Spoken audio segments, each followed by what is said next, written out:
Hi, my name is Kate Bradford and I'm a member of the Purdue Engineering Student Council, and today I'm going to show you how to make your DIY chromatography flowers.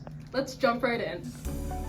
So to make the flowers, we're going to need coffee filter paper, a cup with a little bit of water, and water-based markers. So for the first step, we're going to take the coffee filter paper and spread it out, and then we're going to draw a circle right around the center. We want to make sure that there's some white space in the middle. Now you can use any colors you want to decorate the rest of the paper.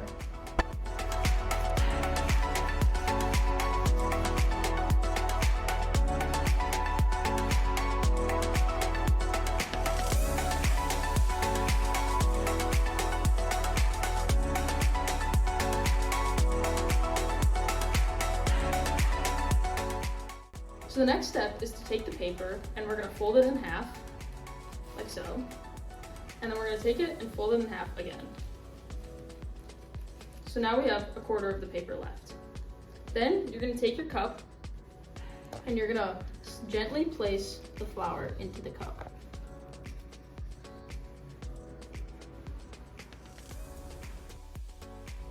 So what is the actual science behind this? As the filter sits in the water, it soaks up the water and the water travels up the paper. As it reaches the marker, the water mixes with the marker and separates the ink.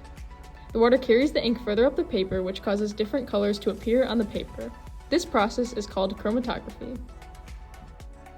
After letting the flower absorb the water, you can remove it and let it lay out to dry. Then you can view your beautiful design.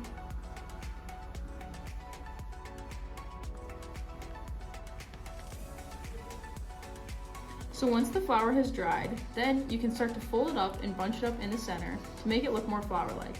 You can even twist the bottom and make a beautiful little flower.